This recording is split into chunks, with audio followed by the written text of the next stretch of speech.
welcome back to another week of Behind the Lens.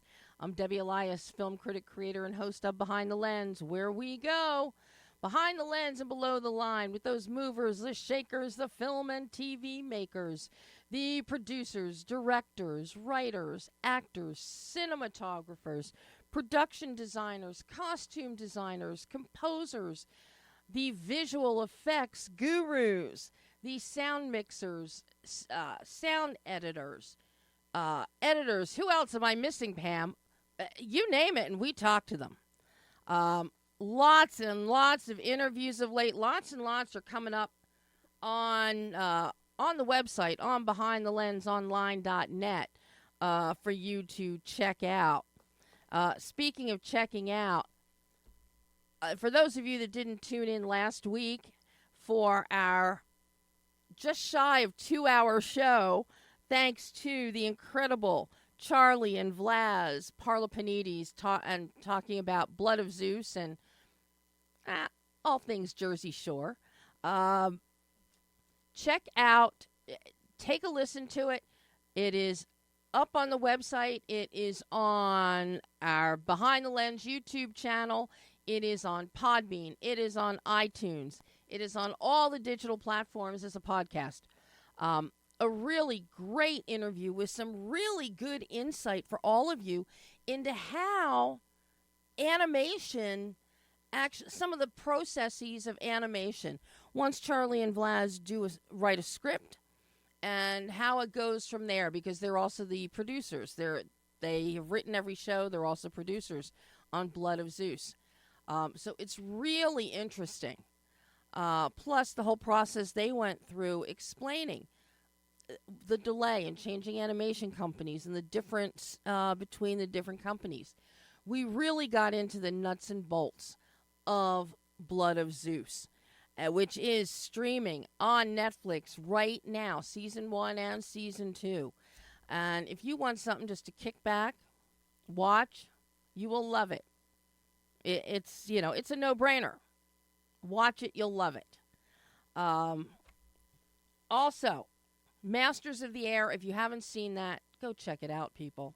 It's on Apple. Television Emmys coming up.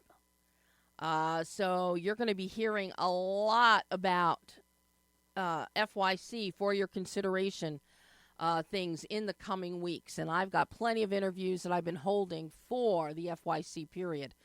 So many of which are going to be Palm Royale. I'll tell you right now. Masters of the Air, Palm Royale, Silo, and even visual effects for Rebel Moon, Zack Snyder's Rebel Moon, which is on Netflix.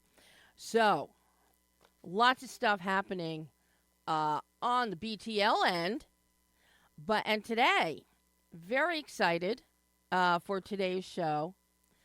We got two fine filmmakers joining us today. First up, who should be calling into us in just a few minutes here, Christopher SCHRACK, who is the co-writer, the director, the cinematographer, and the editor of a very funny, for sale, comedy horror. When the comedy is funny, it's really funny. When the horror turns into real horror, it's scary. I'm so looking forward to speaking with Christopher, because Christopher did this film on a shoestring budget with a shoestring crew. The film looks great. It plays great. It's all about one hapless, egomaniacal, egotistical guy named Mason. He's got to get a job. He scammed everybody he knows. Everything in the world is about him. And he gets a job as a realtor and has to sell a murder house. But it's not just any murder house. And it just takes off from there. I really thoroughly enjoy that film. So with Christopher, and he had a minimal crew, I think, of 3 people. So he's got a lot of cast coming in and out, but the crew itself, very, very minimal. So I'm looking forward to Christopher calling in so we can talk to him. And then at the midpoint of the show, Daniel Yoon will be joining us to talk about his new film, East Bay, which hit theaters May 10th, but it's hitting digital May 31st. So next week. And here again, Daniel is writer, director, producer, editor, and he stars in the film. So we've got these multi-hyphenate filmmakers joining us today. And actually, right now, I'm wondering where Christopher is. Pardon me while I'm texting the publicist while I'm talking to you, because Christopher should have been on the line by now. And let's see. If I could learn how to spell, that would help. So, hopefully Christopher will be joining us shortly. Because since we've got Daniel joining us at the midpoint of the show, I'm limited. I can't run over with with Christopher. That's why publicists like to get that midpoint of the show time slot. It is the premier time slot because I can run the show long if I need to. But I don't like to keep talent on hold to finish up one interview for another one. I want to put a couple films on your radar here for what's coming out for Memorial Day weekend. You know, we will not be here next Monday because it is Memorial Day weekend, a federally recognized holiday. Pam gets a long weekend, which are so few and far between. So I always try and make sure to give her as many as I can. But some great films that are going to be hitting this coming weekend. Number one is Sight. True story. It's a narrative film, true story of Dr. Ming Wang, who immigrated from China as a child with his parents. They escaped China. And he has gone on to become one of the most renowned eye surgeons in the world, definitely in the United States. Terry Chen plays Dr. Ming Hua, Greg Kinnear. Okay, wait a minute here. I'm going to have Pam, I need you to pop us on hold 1 second. So we're going to have to go on hold for 1 second. I just got a text back from the publicist. So Pam has to actually do her job. So we will be right back, and hopefully with Christopher.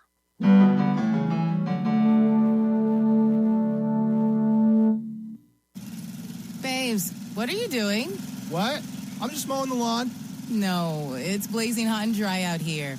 Don't you remember? Smokey Bear says, avoid using power equipment when it's windy or dry.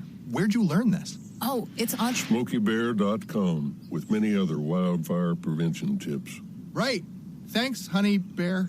Because remember, only you can prevent wildfires. Brought to you by the USDA Forest Service, your state forester, and the Ad Council. When you purchase the latest TV, tablet, or smartphone, don't forget to do the right thing with your old ones. Recycle them. The Consumer Electronics Association and its members are making recycling your old devices as easy as buying new ones.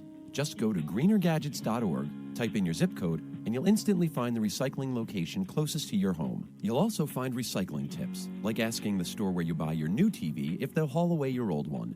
Don't let your old tech tools clog your local landfill. Just visit greenergadgets.org. Energy efficiency interviews are brought to you by the U.S. Department of Energy and the Ad Council. Matthew, you know energy-saving light bulbs last 6 times longer than that old bulb in your lamp. Yeah, well, I don't even live here. Matthew, dinner's ready. I never met that woman. It's your favorite, Matt. Lasagna. Don't you people knock? Just give me the energy saver. Millions of kids are using their energy wisely. What's your excuse? Learn more at loseyourexcuse.gov.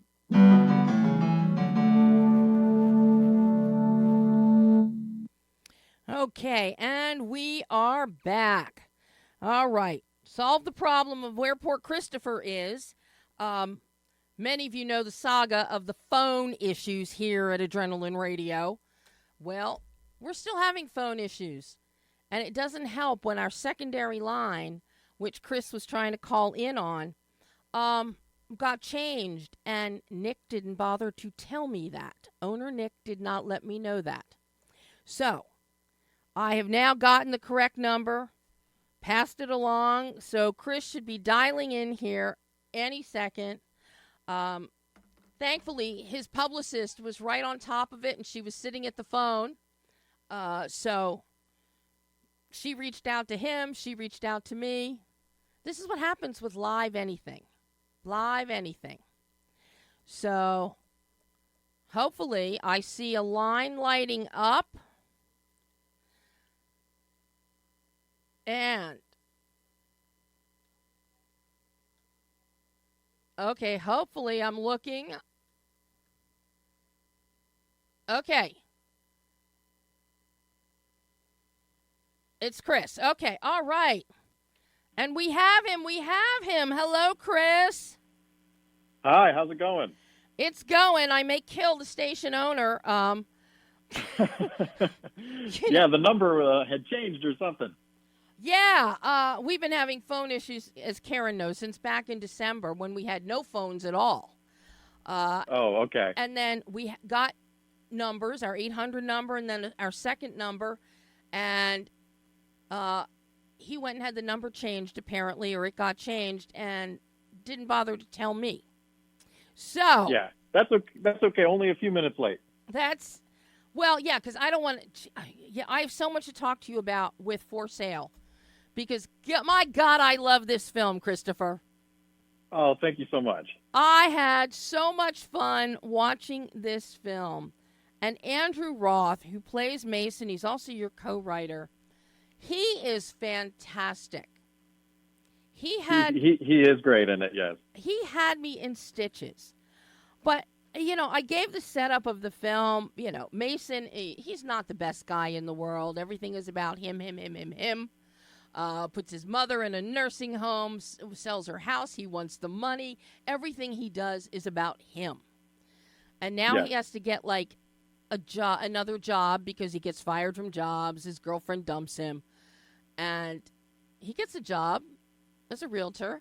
And he has to sell what he doesn't realize until he does a little homework is a murder house. But not just any murder house. Lots and lots and lots of murders. Exactly. For all we know, it could have been Charles Manson in there with as many murders as happened in this house. But where did you and Andrew come up with this idea? Because not only are you coming up with this idea for the film, but you shot this. You're directing, you're cinematographer, you're editor. You've got a very, very minimal crew. So as you're writing this, you've got to be thinking about how you're going to pull this off with your own two hands and little more than that. Yes. Well, first of all, just a little clarification. Andrew Roth was a co-producer on the film. Oh, okay. He helped produce it. He didn't co-write it. I did have a co-writer, an excellent writer, a great guy by the name of Jordan Friedberg, who I had met at the Austin Film Festival some years back, and I felt like he was very good at doing comedy. So back in 2020, during the pandemic, and we were all just kind of sitting around, not doing anything, and getting the creative itch, I contacted Jordan and I said, why don't we write something together that is small enough that we can produce on our own? And I had this idea, which really came from the fact that years ago, I worked at a car dealership. I was not a salesman myself, but I worked with a lot of these very interesting characters. And, and I don't want to stereotype all salesmen because they're not all like Mason, but the character of Mason McGinnis is kind of an amalgamation of all of these characters that I had worked with. People that are just, they will do anything to make a sale. Yeah. In fact, the opening scene in the movie where Mason is fudging what's supposed to be a Carfax, that actually happened in real life. I saw somebody actually do this. So I put that into the movie. And then when it came to production, you know, the whole thing was written to be as small as possible. So the idea was, you know, how can we put most of this in one house where 80% of the movie takes place inside a house. And maybe we can also, while we're shooting for 2-3 weeks, we all stay in the house. And because, you know, that cuts down on lodging costs, and, you know, we can bring a whole bunch of food with us and just stack the refrigerator so we're not, you know, paying for a catering team. It was just a whole bunch of, you know, how can we make this production really simple, and write it in a way where we can self-fund it. Now, when it came to wearing as many hats, I freelance as a cinematographer and editor. So I work on commercials and you know, wedding videos and things like that. So I already kind of knew my way around cinematography, at least well enough to, you know, feel like I could probably handle most of it myself. Same thing with the editing. And, you know, the only way I know of to make an ultra low budget movie where you have a crew of 2, sometimes 3 people is you just have to know how to do everything yourself. All that being said, it's really tiring. It's a lot of work to direct and be the cinematographer and to be a producer all at the same time during production, you know, handling almost all the aspects of pre-production yourself and then doing most of post-production yourself.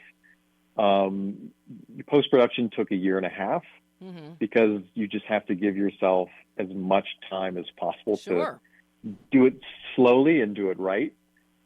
And also do other stuff in between to pay the bills. Exactly.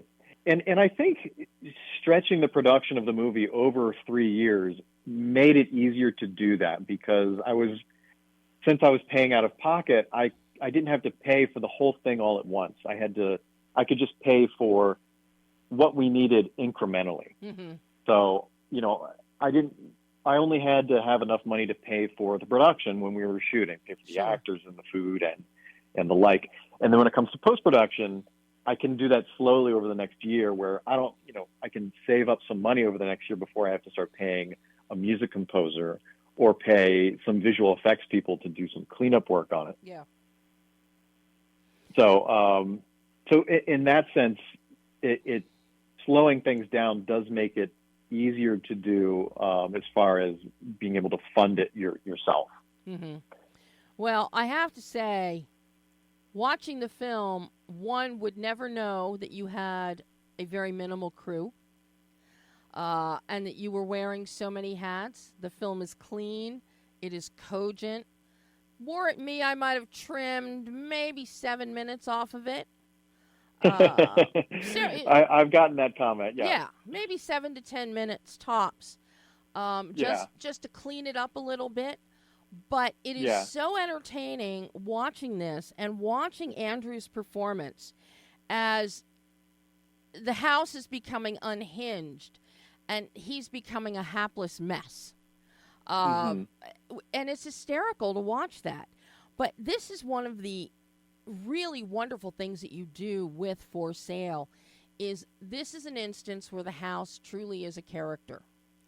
You could not have done this film to as successfully as this one is if you didn't have that house, because you need those corridors, you need those rooms, you need the old wood stove, you need these things, the look of it.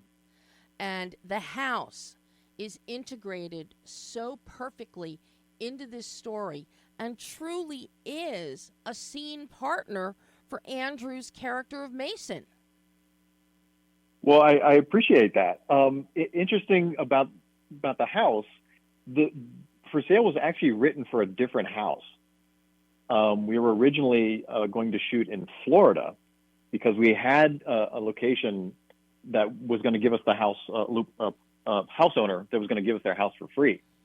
And about 4 months before production was going to start, we lost the ability to shoot in that house. The owner just kind of up and decided, I'm going to do some repairs, and I don't want you guys to film here anymore. Oh my! So we were like, oh my God, what are we going to do?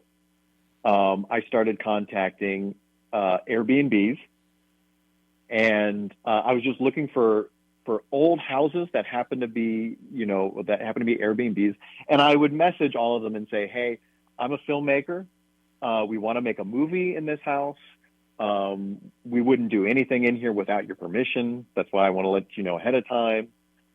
This is what we would be doing. This is how long we would be staying. This is how many people there would be. Would you be okay with us doing this in the house? And one person said yes, and it was the house that ends up in the movie. Oh my God! It's a great house. It's from the 1840s. It's in the countryside in Maryland, and I think that house was actually better than our original location. So it was, it's one of those things that one of those disasters in production that you hear about all the time in film production, but it ended up being serendipitous because we had to rewrite a couple of scenes to kind of fit the new house and take advantage of certain things that this new house that ended up in the film provided that we didn't have for the original script. Like writing in the little closet that wouldn't open. That was something that we added into the new script, which ended up going into the movie. But yeah, it was serendipitous that we were able to get that house.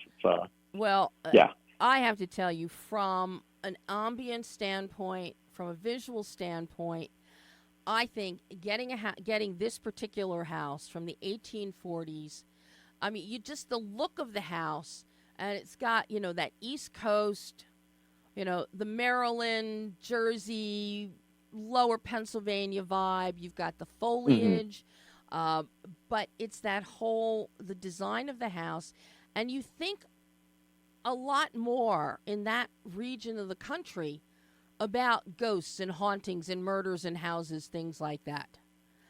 Yes, because it's so old. Yeah, you don't think about Florida. But no. Maryland, you've had Civil War battles there, so much. You had, Native Americans battling with early settlers in the area. So I'm from Philly, so this is and I lived in Maryland for a while. So, okay. This is the nature of the beast in that area. Yeah. And that fuels this. I mean, it just adds to it, Chris. So you lucked out. The movie gods like you. Yeah. Thank you. Yeah, it's funny. That house was actually, it was used during the Civil War to take in wounded soldiers on both sides. And we knew this before we went to film. We knew that back in the Civil War, a lot of soldiers actually died in that house. So of course, I'm not to disappoint anybody, but I'm a little bit of a ghost skeptic. I'm not, I don't really believe in ghosts in real life, but we did have this thought as we were, going in on day one, I wonder if we're going to see some things, or I wonder if our imaginations are going to play tricks on us or anything. But it was actually the house itself in real life is a very lovely, quiet, peaceful, no ghosts house, but it does have that vibe. I love how you made use of all the windows and the natural and the light coming through. Did you have to, because of the configuration of the house, did you have to bring in any light kits, or were you relying primarily on natural lighting?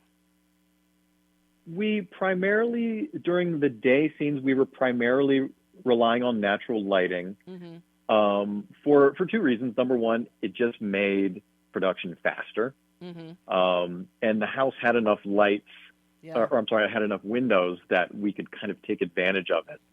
And the other reason that we utilized natural lighting is because I kind of like that aesthetic, at least during the day, because you're going to get natural shadows You're going to get something that looks a little bit more true to life than than what you have to achieve doing traditional movie lighting. And to kind of get the traditional movie lighting with the right shadows and the right hair light and everything, it actually takes quite a lot of time to set up in between each shot.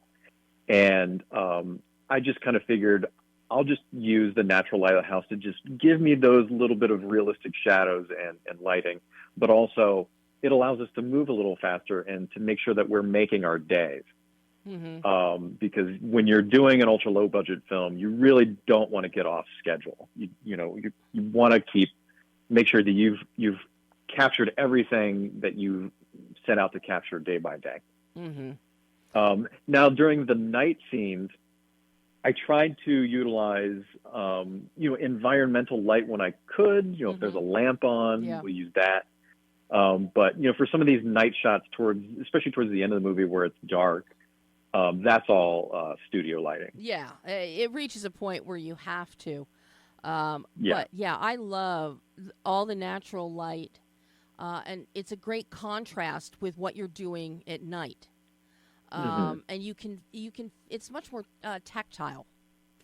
Natural sunlight. I also wanted to. I just want to say. Also wanted to have the day scenes to be lit a little bit more, like less spooky. Yeah. In order to allow Mason to not totally be thrown off by, because if he had gone into a house that looks like, an over-the-top spooky murder house, he probably would have been like, I don't know about this. Yeah. But the house is old enough, but just kind of traditional enough that it takes him a little while to believe that there are ghosts. Mm-hmm.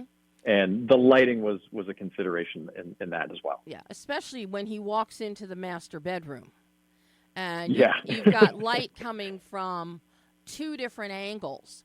And it's just like, this is perfect. Yeah. This is beautiful. And it's also supposed to entice him. Yes. To stay. Like, hey, everything's okay here in this house. Look, you've got a bed. Go ahead, hang out. It's going to be fine. And it's got a beautiful quilt on it, and the bed's all made. Yeah. And it's a 4-poster. So, even the furnishings that you have, the chairs that you have down in the kitchen, the chairs that have a mind of their own and like to block doorways. It's a hodgepodge, but they're all, I see quite a few colonial-style curve-back chairs and some straight-back wood chairs. It's also prevalent in the region, and it speaks to age. Some of the colonial-style curve-backs, chairs like that go back to the 1700s.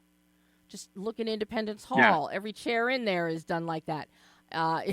It's curved back like that. Well, a lot of those chairs came with the house. And I think some of those chairs might have been, original from back in the 1800s. So, the furniture, especially the old chairs that you mentioned, they definitely help the ambiance of this old house.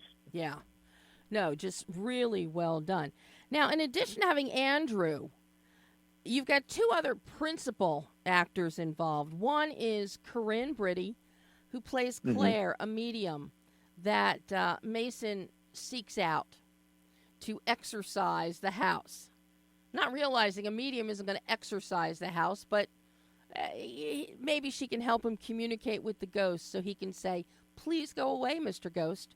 And then, of course, the owner of the realtor company, Mr. Bent, who also happens to own that house. And he just wants to get rid of it and turn a tidy profit. Perfect casting. I love the chemistry between Andrew and Corinne. And Corinne's character of Claire is so interesting.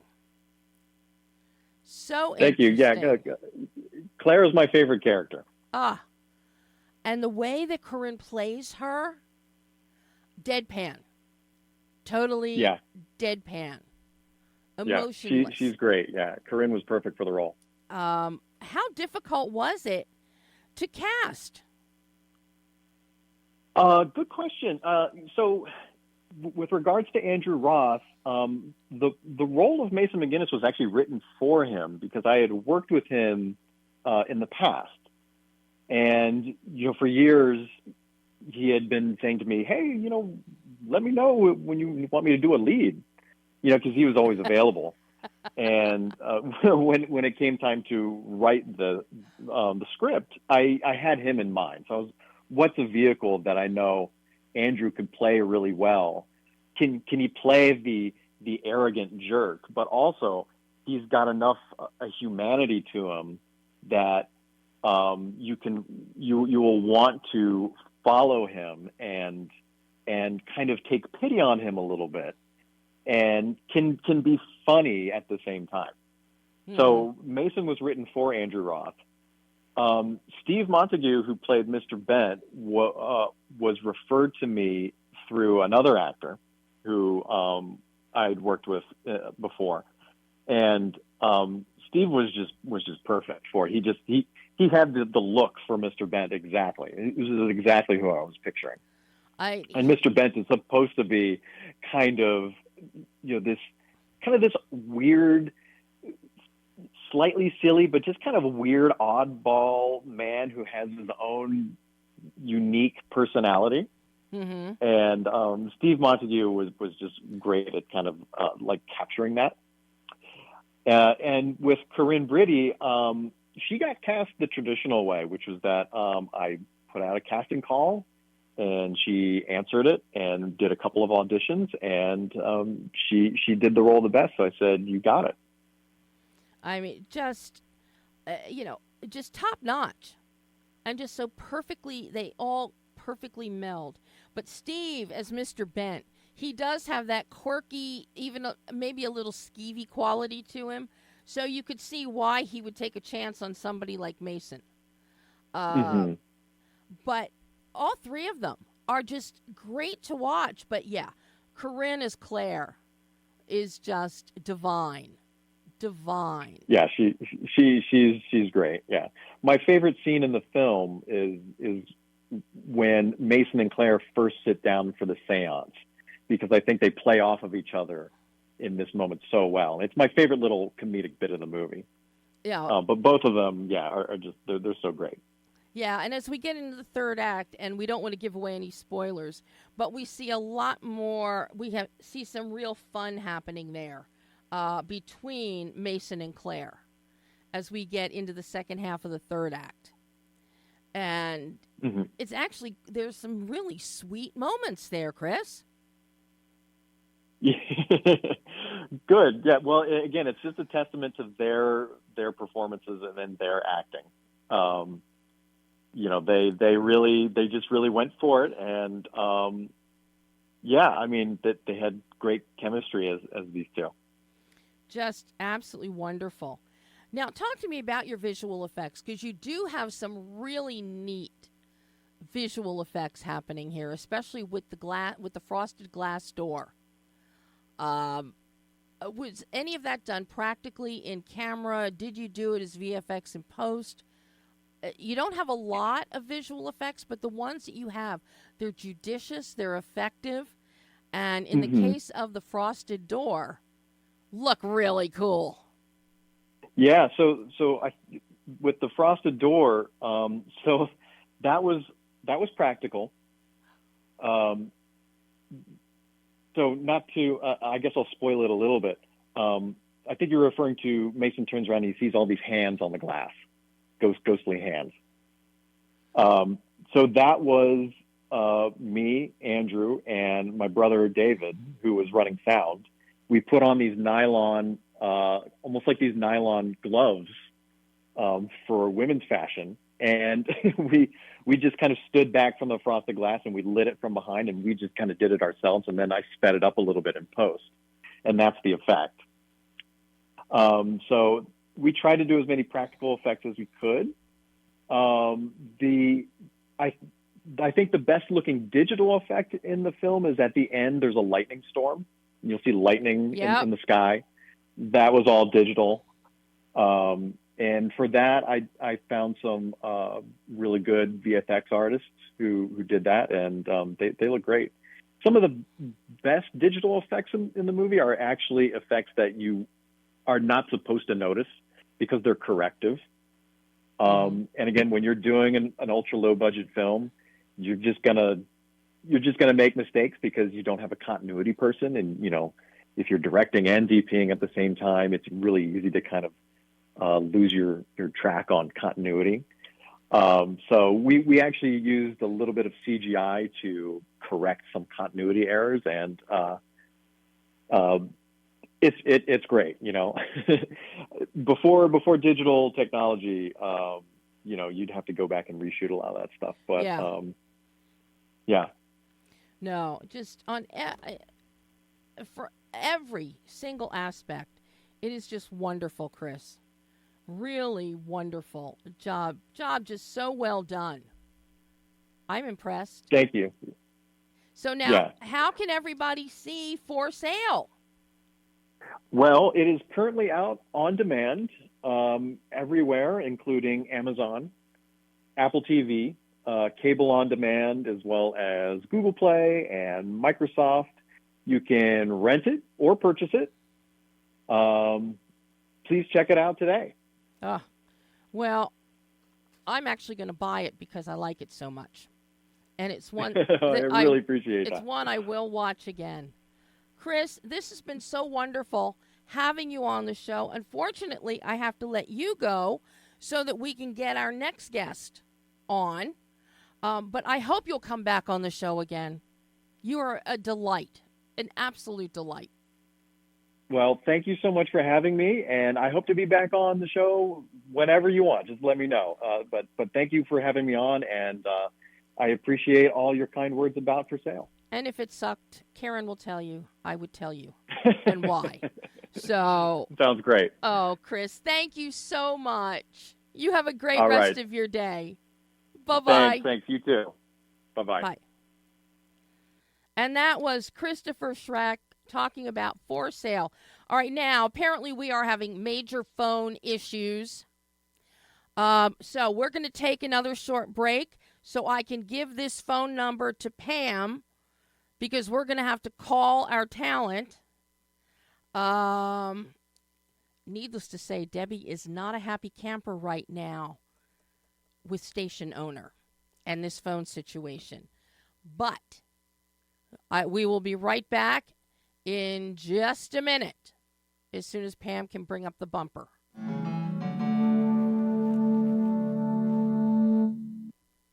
Judy with the TaxFax Street Team talking to Ray. A while back, someone stole my wallet. I called about my credit cards, but what about my Social Security card? With identity theft, victims usually know to close accounts and let the credit reporting bureaus know. But someone can also use your ID to get a job fraudulently or to file a bogus tax return. To be safe, don't carry your Social Security card with you. And if you find out someone is using your identity for fraudulent tax or employment purposes, let the IRS know right away. For more, go to irs.gov. When you purchase the latest TV, tablet, or smartphone, don't forget to do the right thing with your old ones. Recycle them. The Consumer Electronics Association and its members are making recycling your old devices as easy as buying new ones. Just go to greenergadgets.org, type in your zip code, and you'll instantly find the recycling location closest to your home. You'll also find recycling tips, like asking the store where you buy your new TV if they'll haul away your old one. Don't let your old tech tools clog your local landfill. Just visit greenergadgets.org.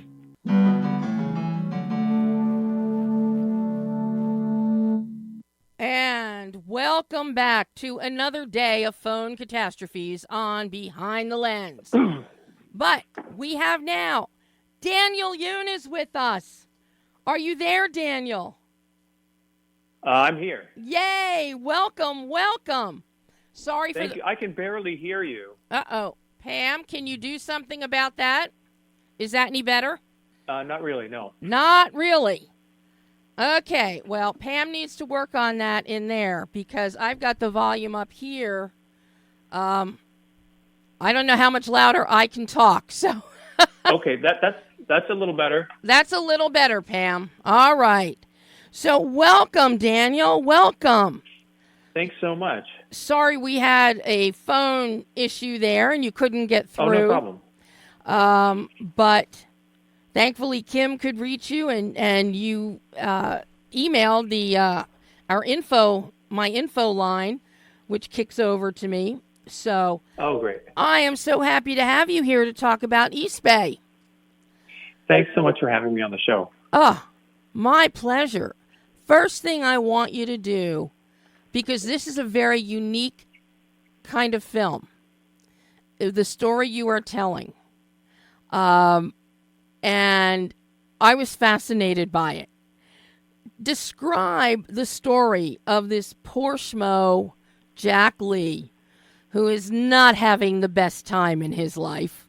Okay, well, as you said, Jack Lee, he's at age 39, he realizes that and accepts that he's a failure after having a couple of pretty public, professional, and personal humiliations, and he doesn't know what to do. He approaches some of his friends and some other people, and turns out they're actually having difficulties of their own. And then he starts questioning, why am I so concerned about being happy and successful in this life? He doesn't want to just suddenly go ahead and go all out trying to get back on track. He wonders, does it even matter since we might all be in a simulation anyway? And that just leads him down a weird rabbit hole, exploring the relationships with the people in his life. And I have to say, some of those relationships are really interesting. My favorite relationships that poor Jack has in the film are with his poor roommates, his friends who take him in when he has nowhere else to go. Tim and Stuart. Yes. Oh, my God. They are hilarious. And you, of course, you played Jack. So you're running around here, you're writer, you're director, you're producer, you're editor, and you're Jack. So yes, you're in on screen probably 90% of the time, I'd say, if not more. Well, I'm in most of the scenes, yes, but Yeah. probably like around 50 to 60%. Yeah. But yes, sorry, go ahead. No, but watching Jack with Tim and Stuart, brilliantly played by Edmund Sim and Destry Miller, I have to say, respectively. Yes. They are just spot on. Destry his deadpan comedic lines are fabulous. Fabulous. Thank you. But that dynamic of the three of you, the Three Musketeers, and questioning, are we really friends? Are we not friends? What do we do? It's just wonderful to watch unfold because nothing really bothers Tim or Stuart. They don't think about anything. Yes. And it's like part of and until those things actually do bother them, they kind of creep under the skin. They use for Stuart, he plays video games. For Tim, he smokes pot, and that's their coping mechanism generally in life. And because Jack is close to them, he gets under their skin a little bit, or they see what he's going through and they can't ignore what they're going through as well. And it's just wonderful to watch because as we see them, I'm looking and I'm watching, and it's like I have known people like Tim and Stuart. Yes. And they never got a clue. Ever. Yes. So, yes. Watching how East Bay unfolds and your character growth within the film is wonderful. Wonderful to see. Nobody stagnates. We do have somebody that regresses, though, I would have to say.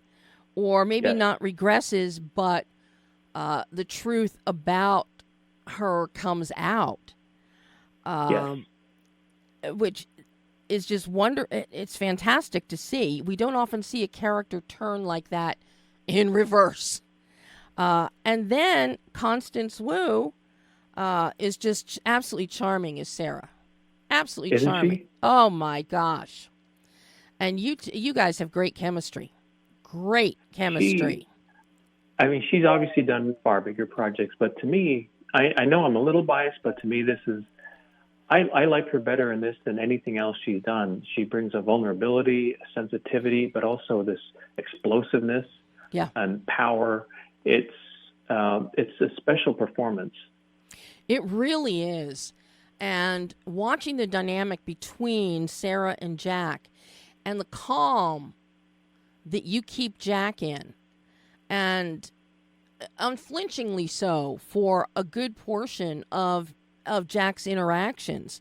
So to see Sarah's response and perhaps Jack's lack of in many cases, it's wonderful to watch. It's this great dance between the two of you.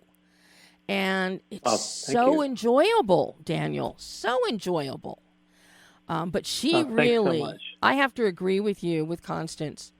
This is really one of my favorite performances, things that I've seen her do thus far to date in her career. I wish we could get her to watch the film. Apparently, she does not view anything that she does. I have to respect that. But I think she would be really happy to see this performance. I think you are absolutely right. Now, once you wrote this, how did you come up with the cast of characters that you have? Because everybody is so different. Even Tim and Stuart, they have their coping mechanisms, but they're still very, very different in how they utilize those coping mechanisms. And then there's poor Jack, who just don't have a coping mechanism, doesn't have anything, just doesn't know, is this live or is this Memorex or is this my doom? Yes. But so many different characters pop up in here. How did you go about creating them all? I think I've seen aspects of these characters in different people, including in myself. And over the years, I always thought it would be interesting just to show what they were going through, but also show them coming into contact with each other and seeing what happens. And that's one of my favorite things in film and generally, having these two very different kinds of characters or several characters meet and then just letting it play out and seeing what happens. And I deliberately wanted to have these characters. They're all, to me, very interesting and actually very likable and very good characters, good people.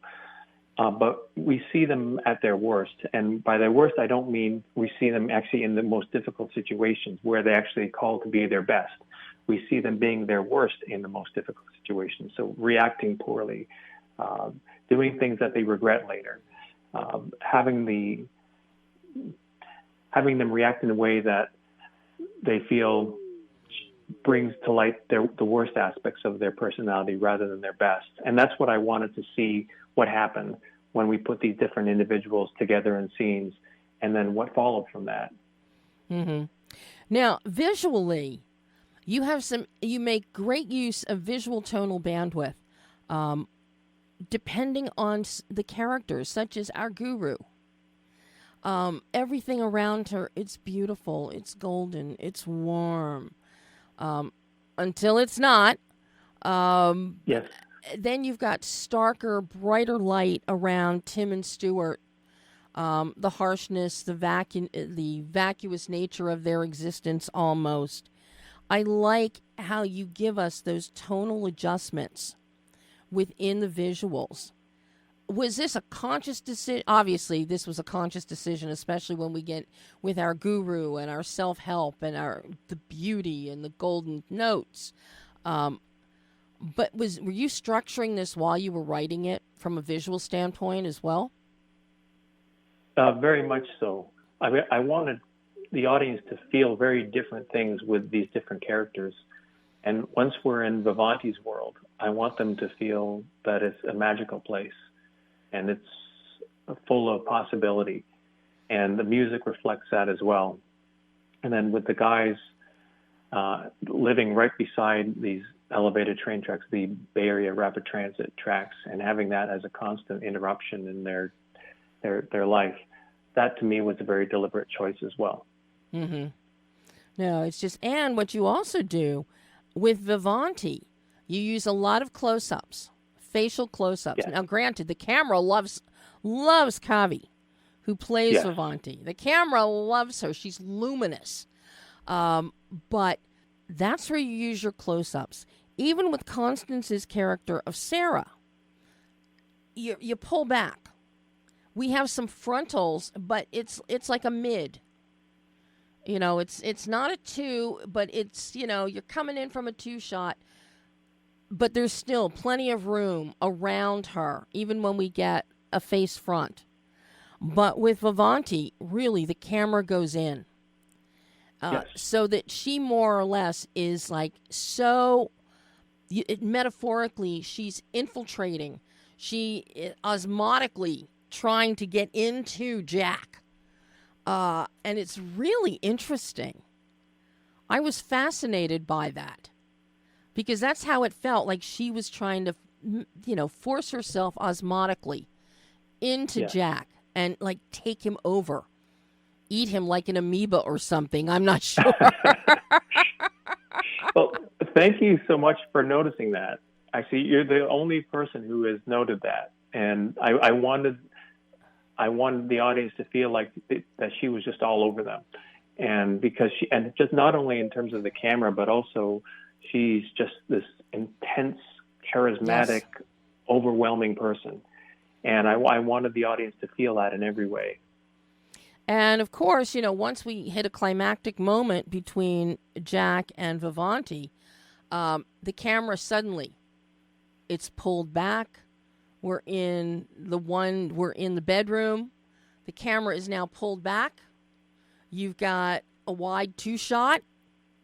Close up is gone. Yes. It's okay. Life has changed. It has been forever altered at that moment. Maybe not for Jack, maybe for Vivanti, who knows? But the visual language, the visual grammar is so telling in this film, Daniel. I love that aspect of this. Thank you so much. You put no one else has commented on this. Oh, you put so much thought into the visual grammar. And the visuals are a very important part of storytelling. Otherwise, you could have just put out a book and people could read it and imagine. But you use your visuals and the tools in the toolbox to help tell this story, and you integrate it exceedingly well with the characters and the individuality of each, as well as individual circumstance. I love the cinematography. I love the metaphor, the storytelling metaphor that you have with the visuals. Now, you worked with, 2 different cinematographers on East Bay? That's right. How did you divvy that? Did you divvy it up somehow, or did you start with one? And, how did that work? They were both outstanding. And there was no sort of, we're not working with this person anymore. They're both outstanding, and I love them both, and I'll work with both of them again for sure. It was a question of timing. And Alex did the principal photography way back with with Constance Wu, with Kavi Ramachan and Laudner, and with the guys. And then we shot a bunch of pickups later, and that was Alex. No, sorry, that was Alan.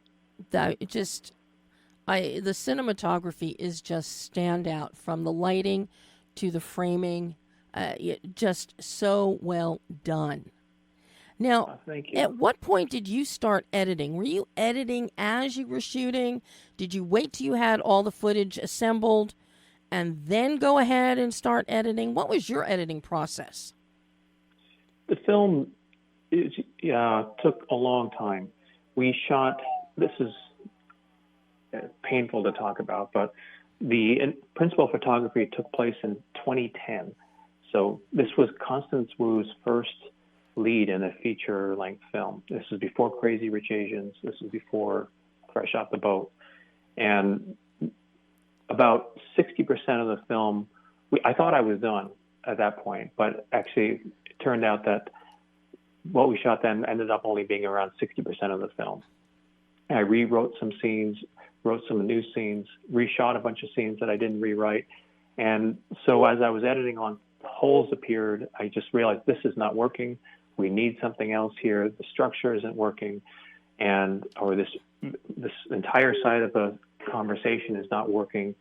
And so I would rewrite or reshoot.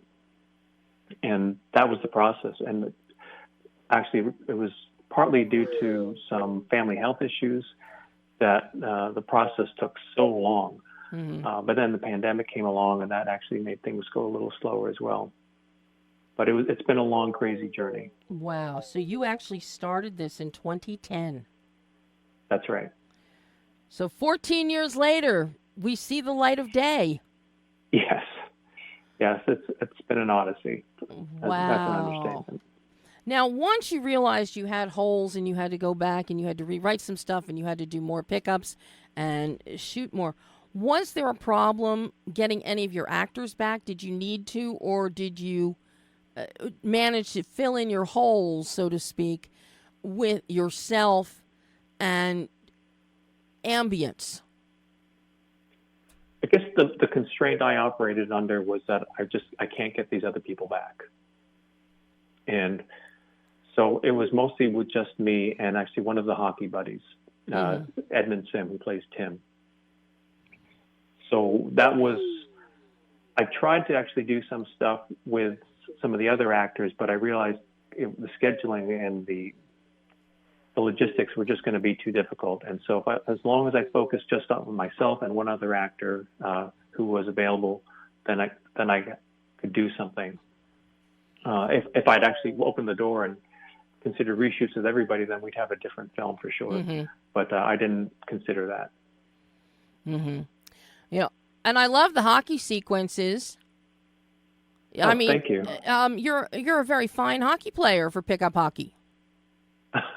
I started skating when I was 3 years old, actually. I grew up in Toronto. Oh, well, you have to know how to skate and play hockey if you're from Canada. That's true. Yeah, we had a rink in our backyard. We made a rink every year. No, I love the hockey sequences because it seemed so out of character. But it's also, during those hockey sequences is where we see Jack come to life. Yes. Even just skating around, one of the early hockey sequences, Jack's playing, Jack's skating. It's very different than what we see later in the film with the hockey sequence. But just the joy on your face as you're skating around the rink. You really felt at home on that ice, Daniel. It's true, and I would say that's true of other people I play hockey with, and that was one of the things I wanted to convey. And I feel like I failed in some ways, but the guys come alive when they play hockey in a way that they're just not alive in other parts of their life. And Tim and Stuart, those characters as well, they become alive, and they're happy and they're full of energy. They're not laying around. They're not playing video games. They're not watching TV. They're not smoking pot. They're active and they're engaged. And that to me is one of the best things about hockey in general, and that they're also paying attention to each other. Mm-hmm. They're observing. They're not withdrawn within themselves. They're looking to see who's where, who's doing what, and how can I change the situation in a game. And that's one of the things I just love about the game itself. And I wanted to cram it into a film somehow. And at times I thought, this is just silly. This doesn't make sense. And then I justified, the characters come alive, et cetera, et cetera. But to me, it actually really does make sense in the end. I love how it brings out this different side of the characters and forces them to interact in a way with each other and with other characters that moves the story forward. Oh, it absolutely works. 1,000%. Thank you. Because that's really where the guys are being themselves. Because on the ice, if you're not paying attention, that puck is going to land right in your mouth. And you'll be picking your teeth. You'll be picking your teeth up off the floor, off the ice. So no, I'm a big fan of hockey. I can't skate, but I'm a big fan. I go back to the days. Really? I go back to the days of the Philadelphia Flyers in the 70s when they won their first cup, which they happened to win. Bobby Clark, number 16. Reggie Leach, Dave Schultz. Tim Barber, Bernie Perrant. Oh, my, Bernie yes. Perrant. And do you know, as a matter of fact, do you know that yesterday was the 50th anniversary of them winning their first Stanley Cup in 74? Oh, no. Wow. Yes, indeed. Yes, indeed. Wow. But, yeah, and Bobby Clark came from Flintabity, Floniton in Manitoba. Yes. Actually, when I was a kid, I wore number 16 because I really liked Bobby Clark. Well, who didn't? Even with no teeth. Even with no teeth in the front. But, so, see, I know my old hockey. Maybe not hockey today, but no, I know my old hockey. And that everybody good came out of Canada. But that's not true anymore, though. No. There's so many great American players, obviously, and Swedish players and Russian players. Well, I think especially American, though. I think there were always great Russian and Swedish players, but just because of geopolitics, I think we weren't really that fully aware. That was one area. That's one area where I don't think sports transcended politics. I think it fell victim to it, especially with the Russian skaters. That is true. You know, but no, I think the hockey works perfectly in East Bay in terms of defining these characters. So don't second guess yourself on that. No, I absolutely don't. Yeah, I think that's wonderful. Now, thank you. The music is very important in this film. Yes. What John Weissman was your composer. What were you looking for musically? There were different things. To me, I mean, first of all, there's the hockey scenes, and they're entirely separate musically from everything else. Oh, yeah. They have the Bach-Goldberg variations, and actually those were performed by Edmund Sim, who plays Tim.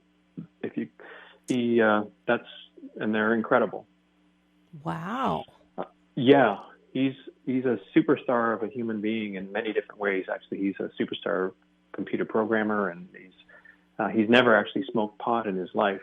And so we had to get him fake pot to smoke on set, and we had to show him how to roll a joint. Some guys who are very experienced in this, and they showed him how to do other things. But he still has not smoked pot. But the John Welsman, he's won everything that you can win up here in Canada in terms of composing music for film and television. And he was retired, and I asked him if he would please do this. And he was a friend of a friend, and at first he declined, but then eventually he agreed to do some to work on this. And the main goal for me was the music to me was a counterpoint to what was actually happening. It was to have the audience feel what life could be like and how maybe it should feel like, but didn't. And so the contrast between how the music made the audience feel, like the warmth, to me, it was a painful contrast to what was actually happening with the characters a lot of the time. But at the same time, it was reassuring, I thought, to the audience that this is moving forward and this is going to resolve in a way that is hopeful without being overly specific or obvious about it. Mm-hmm. No. I also want to note that there were a couple themes in there composed by another musician named Jordan O'Connor, and he just composed a few pieces for that, and then John performed them. But they were also very, very beautiful and key in the overall music of the film. No, I love the scoring in here, and there are some very distinct motifs that pop up. But something that I loved is that, as you said, the music, it differed from, it contrasted Jack. It always contrasted Jack. Because otherwise, John and Jordan, they both would have been going with very maudlin, very depressing sounds, I think. Yes, I agree. So to have that contrast, it's almost like it's like snap out of it, Jack. There is a world around you, is the sense that the music gives. And, so much about this film, Daniel, is about contrast, metaphor and contrast. So, from a storytelling and structure standpoint, it's very unique and it's, very engaging. It makes you think to see and understand what Jack's going through, and will he ever climb out of the rock he's put himself under, being a failure.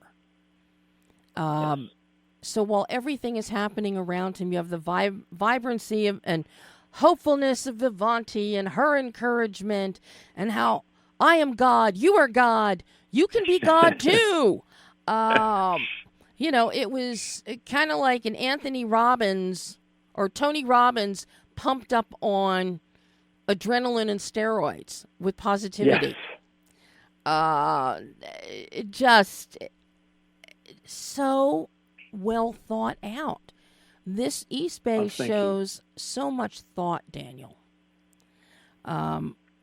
You did not come up with this. This was not a fly by the seat of your pants film.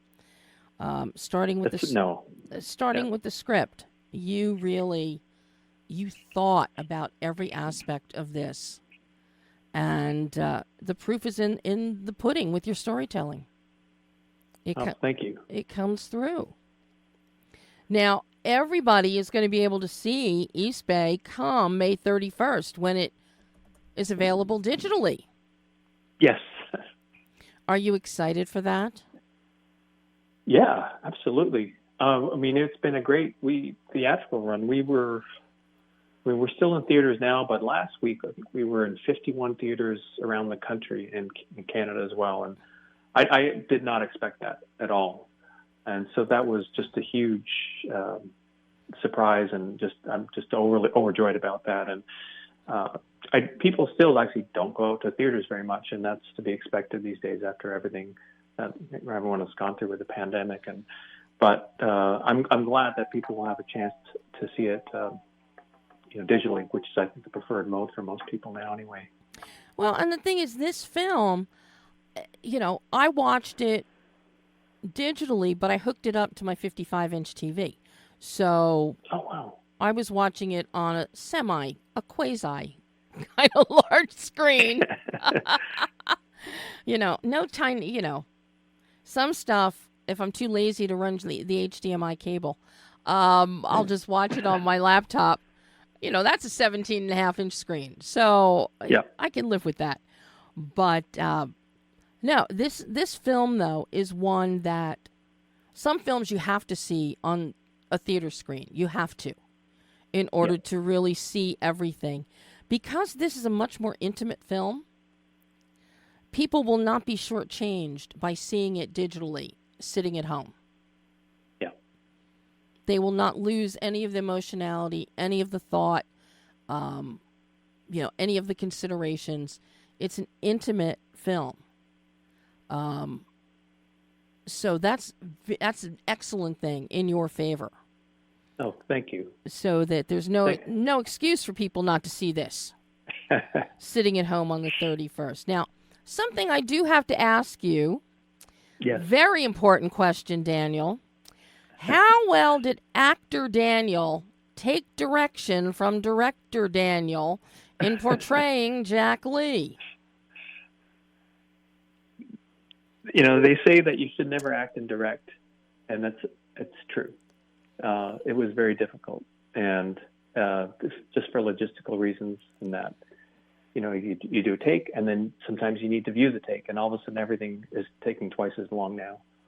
And actors need a director, and they also need a scene partner, and it's very difficult for them to interact with the same person in both capacities. The crew needs a director.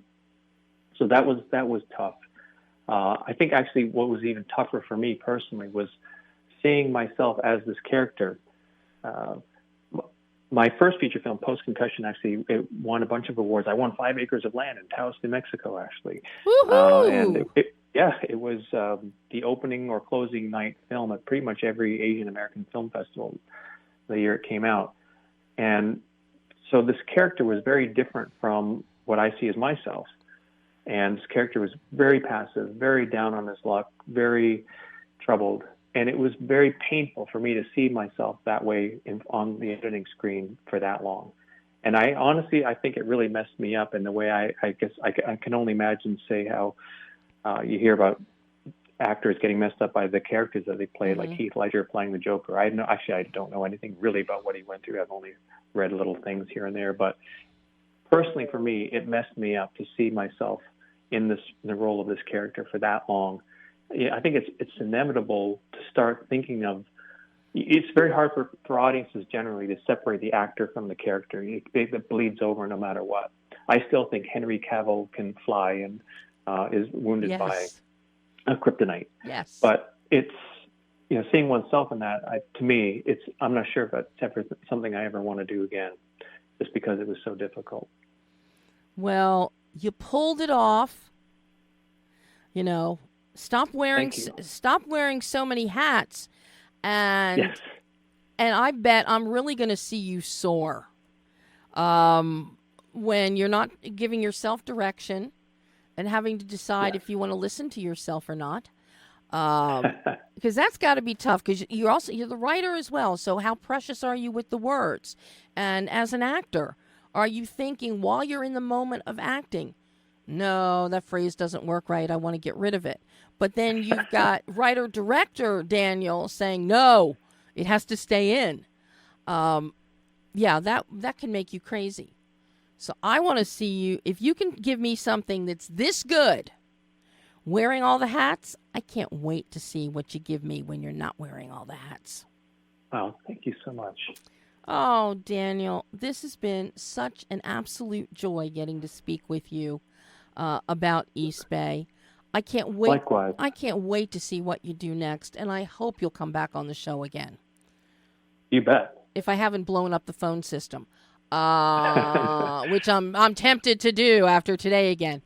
But Daniel, a pure joy, and I hope everybody checks out East Bay when it hits digital on the 31st. People are going to need stuff to watch next week. Thanks so much, Memorial Day weekend. An absolute pleasure, Daniel. You go have a wonderful rest of your day, and hopefully we'll chat sooner rather than later. I hope so as well. Thank you. Thanks, Daniel. Bye-bye. Okay, bye-bye. And that was Daniel Yoon, writer, director, producer, editor, and lead actor as Jack Lee in East Bay. And I didn't tell Daniel, but yes, I am in the midst of a review. Will definitely go out on this one this week sometime. But lovely. So 2 films. You can watch For Sale, get ready to laugh, get ready to have a few jump in your seat moments. But I was buying time while we were trying to figure out the phone mess here again. I was mentioning to you, opening this weekend, I think on the 24th, Sight, directed by Andrew Hyatt, starring Terry Chen, Greg Kinnear, Fionnuala Flanagan. Who doesn't love Fionnuala Flanagan? All of you old-timers out there like me will know who Fionnuala Flanagan is. But it is true story of Dr. Ming Wang. And if you have not heard of this man, and I had not heard of him, in all the years I was in law working on medical malpractice cases and whatnot, I had never heard of him. Director Andrew Hyatt, and Andrew's very involved in films such as Sight and with Angel Studios, faith-based Angel Studios. He had never heard of Dr. Wang. So it was beyond a joy for me to see this film, for Andrew to make this film. I interviewed him. That interview will be out this week for you, but that film, it will be out on the 24th. See it. It's wonderful. And another great true story made into a narrative. It will. There's no better weekend for this film to open than on the 24th. The Keeper. It is co-directed by Angus Benfield and Kendall Bryant Jr., United States Marine Corps. They're co-directors. Angus also stars in the film as the Keeper. And it is based on the true story of George Eshelman, U.S. Army, a veteran, and a journey that he went on walking the entire Appalachian Trail from Maine down to Georgia. Most people will try and walk it from Georgia up to Maine. George walked it from Maine down to Georgia, and he carried with him the name tapes of 323 veterans who had committed suicide. True story. The film it will just rip your heart out, but it will leave you hopeful and inspired. And it is a wonderful, wonderful reminder to all of us, especially on Memorial Day weekend, of our veterans. And I know I've talked about this before with certain films. That Which I Love Destroys Me, a documentary by Rick Roman Waugh about veterans, PTSD, and suicide. Blood Stripe by Remy Auberjonois, again, about PTSD of veterans and suicide. It's a sobering thought that 22 veterans commit suicide daily in the United States. And we need more films like The Keeper, like Blood Stripe, and many others. These are the stories. The Keeper. I mean, this is an incredible story. And George's journey was not the easiest. And did he make it all the way to Springer Mountain? You have to see the film to find out. But the authenticity and realism, the military aspect, which is why Kenny Bryant, superb paying attention to the military details. Kenny served in the Corps in Desert Storm, and ironically, a lot of Marines that I know and other military also served in Desert Storm. But two very, very worthwhile films to see. I can't recommend them highly enough. And also, if you haven't gone to the theater to see it, go see it. The love letter to stuntmen, the love letter to stunt women, the love letter to film production, The Fall Guy. Yes, I admit it. I had trepidation. I didn't know whether I was going to like it, love it.